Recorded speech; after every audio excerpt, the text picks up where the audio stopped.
अध्यात्म विज्ञान कोई धर्म या संप्रदाय नहीं है, ये स्पिरिचुअल साइंस है जो कुदरत के कानून पर आधारित है। ये विज्ञान पूरे ब्रह्मांड के सभी रहस्यों को उजागर करता है और जीवन के सभी पहलुओं को समझने के लिए एक नई दृष्टि देता है। इसी को आर्ट ऑफ विजन कहते हैं, दुनिया को देखने की एक नई दृष्टि, जो अध्यात्म विज्ञानी परम पूज्य स्वामी श्री कमलेशानंद जी के निर्देशन में सनातन सत्य का अनुसंधान कर हमारे जीवन को प्रकाशित करे। जय सच्चिदानंद। પૂદગલ એટલે શું કહેવાય? સિદ્ધાંત સમજો। પૂદગલ એટલે જેનો સ્વભાવ પૂરણ ગલન વાળો છે એનું નામ પૂદગલ। એટલે પૂદગલથી બંધાયેલું પૂદગલથી છૂટે। ગયા અવતારમાં પૂરણ કરેલું છે એ આ અવતારમાં ગલન થાય। પૂરણ કરેલું એને પણ પૂદગલ થાય કહેવાય અને ગલન કરેલું એને પણ પૂદગલ કહેવાય। શું કહેવાય? પૂરણ કર્યું તું તારે સૂક્ષ્મ પૂદગલ હતું, 4 ભાગ કે જે કેવળ જ્ઞાની સિવાય કોઈ જોઈ શકે નહીં, અને જ્યારે પૂરણ કરેલું ગલન થયું ત્યારે કોઈ પણ વ્યક્તિ જોઈ શકે, કારણ કે કુદરતી રચના છે। પેલી અંદર જે કર્મ બાંધો છો એ કુદરતી રચના નથી, કર્મ ભોગવો છો તે કુદરતી રચના છે। અંદરમાં બાંધો છો ત્યારે કુદરતી રચના નથી, એ શું કહો છો? એ તમારું પોતાનું અજ્ઞાનથી ઊભી થયેલું રિલેટિવ સત્યનું સર્જન છે। એટલે શું કહેવા માંગો છો? એટલે આ કર્મ અનુચાર થવું તે જેનો ભોગવો તો રિલેટિવમાં જ આવે, રિયલમાં એટલા વાક્યમાં લોકો નહીં સમજાય। એટલા વાક્યો નહીં સમજાય, સમજાવવું પડશે। એટલે આપણું સર્જન રિલેટિવ સત્ય ઉપર છે। સર્જન અને રિલેટિવ સત્ય બે સાથે છે, બરોબર। પછી વિસર્જન અને સનાતન સત્ય બે સાથે છે। મેં તમને પ્રશ્ન પૂછ્યો કે આ વસ્તુ બરોબર છે, આ એક એંગલથી છે, બીજો એંગલ મેં પૂછ્યો છે પૂદગલ જ બાંધે છે, પૂદગલ જ છોડે છે, એટલે કારકતા પૂદગલની છે પાછી, આ બંધાવામાં છોડવામાં તો પૂદગલની જોઈએ ને। હા, એ પેલા મૂળ તો ચેતન જુદું જ છે આખું, એ ચેતન તો આવતું જ નથી ને। એટલે આનું કારણ છે કારકતા અહીંયા ગાડી રહી છે। એટલે કે પેલું જે પૂદગલ બંધાય છે તેને ચાર્જિંગ પૂદગલ કહેવાય, આને ડિસ્ચાર્જિંગ પૂદગલ કહેવાય। પણ બે બંધાયેલું છે પૂદગલ અને છૂટે છે પણ ના, એનું નથી તો બાંધે છે પૂદગલ ને છોડે છે પૂદગલ, તેના સંદર્ભમાં પૂછું છું।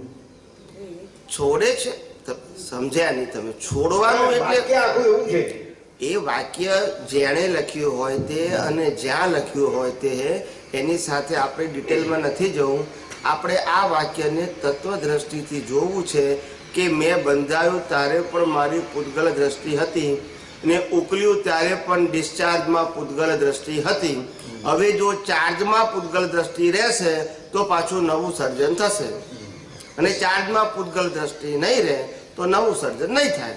સ્વામી તો એવું જ થયું ને કે જે પૂદગલથી કર્મ બંધાયું એ પૂદગલથી કર્મ ઉકલતું નથી, બીજા પૂદગલથી ઉકલે એમ?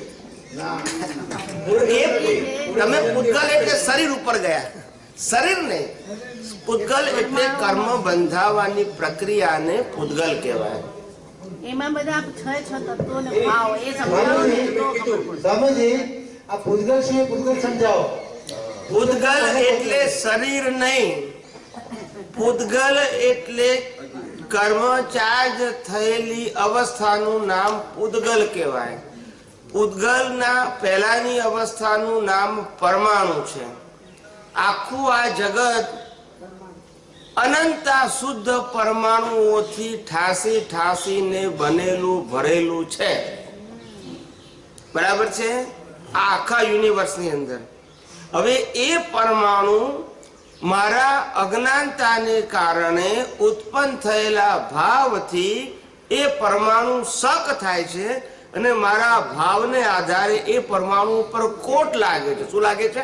કોટિંગ થાય છે, અને કોટિંગની અંદર આત્માની હાજરીનો પ્રકાશ ભળે છે એટલે ચાર્જ થાય છે। ચાર્જ એટલે શક્તિવાળું। એ શક્તિવાળું થયેલું આખી અવસ્થાને પરમાણુ પછી નામ બદલાઈ ગયું પૂદગલ। હવે પૂદગલ થયું એટલે અત્યારે પૂદગલનો એક ભાગ પતી ગયો, પૂરણ થવાનો। પણ પૂરણ થયું માટે બીજો ભાગ ગલન એ પાછો નેક્સ્ટ બર્થમાં ઉકલશે. બાંધ્યું તું ત્યારે તમારી અજ્ઞાનતા જવાબદાર હતી, ઉકલે છે ત્યારે કુદરતી રચના જવાબદાર છે. કોણ જવાબદાર છે? હવે તમારી સ્વતંત્રતા કામ કરશે નહીં.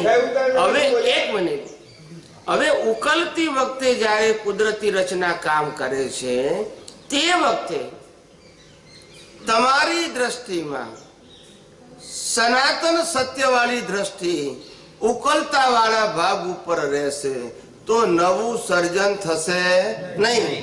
અને ઉકલતા વાળા ભાગમાં તમારો પુરુષાર્થ વાળો ભાગ રિલેટિવ સત્યથી જોશે તો પાછું નવું સર્જન થશે. સ્વામી કહેવાનું આવી રીતે કોઝ એન્ડ ઇફેક્ટ જન્મ મરણના ચક્કર ચાલુ રહે છે. એ ચાર્જ થાય છે તે ભાવ સત્તાને કારણે થાય છે. અને ભાવ સત્તા ઉત્પન્ન થાય છે. ભાવ સત્તા જે આની છે પૂતગલની ને, ભાવ સત્તા પ્રતિષ્ઠિત આત્મા. આ એ પ્રતિસાદમાં એ પૂતગલ સ્વરૂપ જ છે ને. ના, એને પૂતગલ ના કહેવાય. એ પૂતગલ ઉભા કરવા માટેનું કારણ કહેવાય, મીડિયા.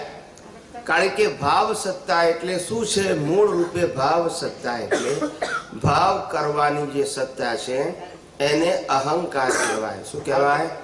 અહંકાર એટલે અસ્તિત્વનું ભાન. શું કીધું? પણ એ અસ્તિત્વનું ભાન એવું છે કે જેમાં વસ્તુત્વનું ભાન સમાયેલું નથી, તેવું અસ્તિત્વનું ભાન કે જે સર્જન અને વિસર્જન કર્યા કરે છે. હવે એ અસ્તિત્વના ભાન વાળા અહંકારને શું કીધું? વસ્તુત્વનું ભાન થાય. હું કોણ છું એ વસ્તુત્વનું ભાન, અને આ જગત કયા આધારે ચાલે છે એ વસ્તુત્વનું ભાન થઈ જાય તો નવું સર્જન બંધ થઈ જાય. પણ જે તમે પ્રતિષ્ઠા ડિફાઇન કરો છો એ અહંકારનો ભાગ છે તેને ચેતન કહેવાય ખરો? ના, મિશ્ર ચેતન કહેવાય. મિશ્ર ચેતન તો છે જ. પણ મિશ્ર ચેતન એટલે પણ ચેતન ખરો? મિશ્ર ચેતન પણ ચેતન્ય તો કહેવાય નહીં ને. મિશ્ર ના જ કહેવાય ને. પણ આ બંને ગ્રહણ કરેલા છે. ના જ કહેવાય. ચેતનની ઉર્જા અને પેલો જેનું જે ટાઇટલ છે તે જ અપાય. આત્મા માટે ચેતન શબ્દ વપરાય, શરીર માટે જળ શબ્દ વપરાય, અને પ્રતિષ્ઠિત આત્મા માટે મિશ્ર ચેતન વપરાય. આ ત્રણેયના સ્ટાન્ડર્ડ ફોર્મ અને સ્ટાન્ડર્ડ ક્વોલિટી છે. એમાં એકબીજામાં ભેળસેળ થાય નહીં, નહીતર આખા સિદ્ધાંત ખલાસ થઈ જાય. સિદ્ધાંત જ ખલાસ થઈ જાય. છતાંય એને મૂળ આત્મા તદ્દન જુદો કીધો. એને પૂતગલ શબ્દ વાપર્યો એના માટે. આ પૂતગલ શબ્દ એને કીધેલો છે. આ પૂતગલ ને આ પૂતગલ એને બી જુદું કરેલો છે. એટલે સમજ્યા? બે પ્રકારના પૂતગલ મેં કીધા, એક કારણ પૂતગલ અને બીજું કાર્ય પૂતગલ. કારણ પૂતગલ જે છે એને કેવલીઓ જોઈ શકે અને કાર્ય પૂતગલ ને બધા જોઈ શકે. એ પણ મેં વાત કરી. અને કાર્ય પૂતગલ ને કુદરતી રચના કહેવાય અને કારણ પૂતગલ ને કુદરતી રચના ના કહેવાય, તમારી અજ્ઞાનતાનું ફળ કહેવાય. એ પણ મેં કહી દીધું. હું પહેલાથી આ જ કહેતો આવું કે કારણ પૂતગલ પૂતગલ એટલા જ કહેતો. એટલે કારણ પૂતગલ છે પેલું કોઝલ કહેવાય અને આ ઇફેક્ટ કહેવાય. કોઝલ બોડી અને ઇફેક્ટ બોડી. એટલે આખું આ તત્વજ્ઞાન જો સમજશો તો બહુ ઈઝી પડી જશે. હું આ બધી વસ્તુનું ડિસ્ક્રિપ્શન એટલા માટે કરું છું, તમારું દર્શન આ વિષયમાં બ્રોડ થાય. એટલે તમારું જે વ્યવહાર સત્યની અંદર અત્યારે જે દર્શન લઈને આવ્યા છો એનાથી ઉપર ઉઠી અને સનાતન સત્ય ઉપર જાય, લો ઓફ નેચર ઉપર જાય. એટલા માટે આ બધી વાતો નીકળે છે. સમજાય છે? મારે અહીંથી ઉપર ઉઠવાનું છે. આ ખોટું નથી, પણ આ રિલેટિવ સત્યથી સનાતન સત્ય મારી દ્રષ્ટિમાં લઈ જવાનું છે. વ્યવહાર તો આનો જ રહેવાનો છે. મારી દ્રષ્ટિ બદલવાની છે. શું છે? દ્રશ્ય બદલાવાનું નથી, પણ દ્રશ્યમાં દ્રષ્ટિ બદલાય તો મારો આખો પુરુષાર્થ બદલાઈ જાય. આપણે આજે જીવી રહ્યા છીએ આપણે બધા, અને આ જ સંજોગો છે. મહાવીર જીવી રહ્યા હતા ત્યારે આવા જ સંજોગો હતા. તો બેમાં ફેર શું હતો? દ્રષ્ટિનો જ ફેર હતો ને. ફેર શું હતો? એ વખતે ચોર ને સાહુકાર હતા નતા? અત્યારે ચોર ને સાહુકાર છે. પણ એ મોક્ષે ગયા ને આપણને જતા કારણ શું? દ્રષ્ટિ. સંજોગો નહીં, સંજોગો તો હવે જ હતા. એ વખતે કાનમાં ખીલા મારનારા હતા, એ વખતે કશું ના કરે તો હેરાન કરનારા હતા. હિસાબ હતા એવા. એટલે કે એવું નથી કે એ વખતે બધું પાસળું હતું, આવું જ હતું બધું. કાળ સત્યુગ કહેવાતું હતું, પણ હિસાબ તો ખરા ને, ગમતા ના ગમતા એ તો બધા કાળમાં હોય. એટલે અંતે પ્રશ્ન આવે છે, દ્રષ્ટિ બદલો. શું કીધું?